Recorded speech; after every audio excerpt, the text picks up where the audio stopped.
You've been fasting for 16 hours, maybe 18, maybe even 20. You pushed through the hunger. You drank your black coffee like a champion.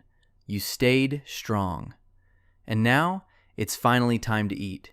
So what do? You grab a banana, maybe some toast, a nice bowl of oatmeal with honey. Sounds healthy, right? Wrong. You just destroyed everything. All those hours of fasting? Wasted.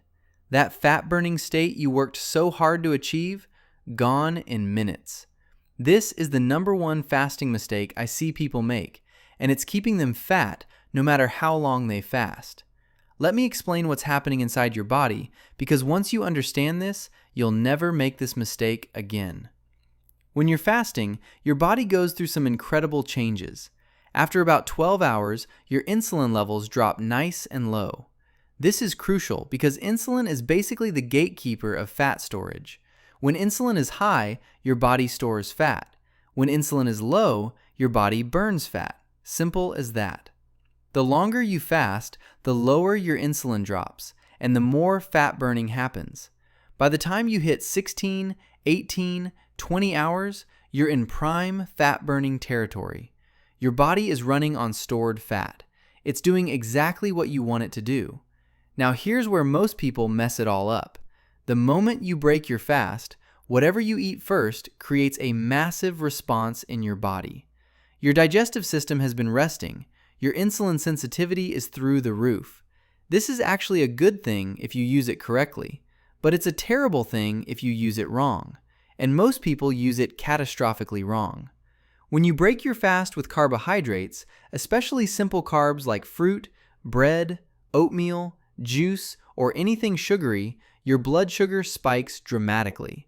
And because your insulin sensitivity is so high from fasting, your body pumps out a ton of insulin in response. We're talking a massive spike, way bigger than if you had eaten the same food in the middle of the day after other meals. This insulin surge does a few things. First, it immediately shuts down fat burning. That metabolic state you spent 16 plus hours achieving? Over. Done. Your body switches from burning fat to storing fat in minutes. Second, that huge insulin spike is followed by a huge crash. This is why people feel tired, foggy, and hungry again just an hour or two after breaking their fast. They're on the blood sugar roller coaster. And third, that crash triggers cravings for more carbs and sugar. So you eat more, spike again, crash again, and the cycle continues all day. You basically fasted for nothing. All those hours of discipline undone by a banana and some toast. I made this mistake for months when I first started fasting. I would fast for 18 hours, feeling proud of myself, and then break my fast with a big smoothie. Fruit, oats, honey, the works. I thought I was being healthy. I was rewarding myself with nutritious whole foods. And then I'd wonder why I was starving again 2 hours later. Why I felt tired in the afternoon. Why the belly fat wasn't going anywhere despite all my fasting efforts. It wasn't until I changed what I broke my fast with that everything clicked into place. So what should you eat instead? Protein and fat. That's it. That's the secret. When you break your fast with protein and healthy fats, your blood sugar stays stable. There's no massive insulin spike, no crash, no cravings. Your body transitions gently out of the fasted state while keeping fat burning elevated, and you stay full for hours. Actual hours. Not that fake fullness that disappears in 45 minutes. Let me give you some practical examples. Eggs are perfect. Scrambled eggs, fried eggs, an omelet with cheese and vegetables. Eggs have protein, fat, and basically zero carbs. Your blood sugar won't budge. Another great option is meat. Leftover chicken, some ground beef, bacon, whatever you have. Protein and fat. Avocado is fantastic. Smash half an avocado with some eggs, and you've got an ideal fast-breaking meal. Full-fat Greek yogurt works too if you tolerate dairy. Just make sure it's not the sweetened kind loaded with sugar. Read the label. If it has more than 5 or 6 grams of sugar, put it back. The key principle is this. First meal after fasting should be high protein, moderate fat, and very low carb. Save the carbohydrates for later in your eating window after you've already had protein and fat. This way, when you do eat carbs, the impact is blunted.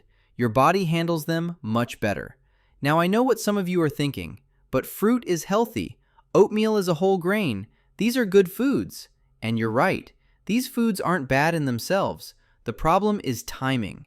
Eating a banana at 2 in the afternoon after you've already had protein and fat is totally fine. Your blood sugar response will be moderate, but eating that same banana as the first thing after an 18-hour fast? Completely different metabolic situation. Context matters. Timing matters. And for fasting specifically, what you eat first matters most. Here's another mistake I see within this mistake. Breaking your fast with a protein smoothie. Sounds smart, right? It's protein. But most protein smoothies also have fruit, milk, maybe some oats, maybe honey or agave. By the time you blend it all up, you've got a significant amount of sugar in liquid form, which hits your bloodstream even faster than solid food. If you want to do a protein shake, make it simple. Protein powder, water, or unsweetened almond milk. Maybe a tablespoon of nut butter for fat.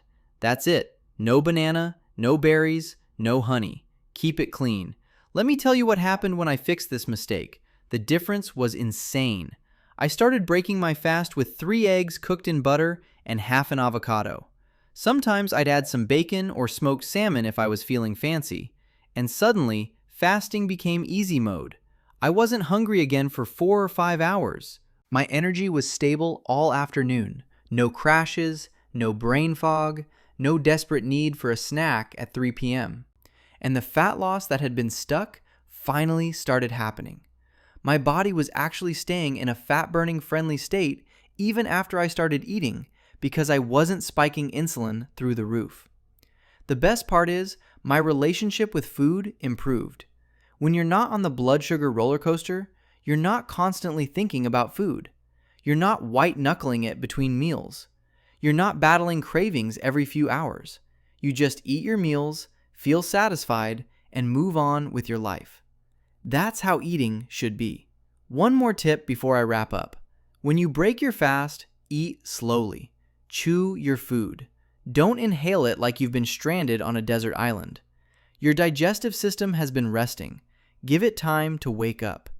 Eating slowly also helps you recognize fullness signals so you don't accidentally overeat in that first meal. Fasting and then binging is another common mistake, but that's a topic for another video. So let's recap. The number one fasting mistake is breaking your fast with carbs and sugar. When you do this, you spike insulin massively, crash your blood sugar, trigger cravings, and undo much of the fat-burning benefit you worked so hard to achieve. The fix is simple. Break your fast with protein and fat first.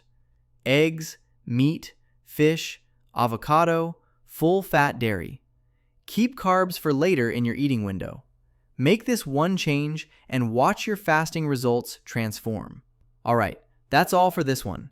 If this opened your eyes, smash that subscribe button. I put out new videos every week on fasting, fat loss, and how to actually get results. No fluff, no gimmicks, just what works. I'll see you in the next one.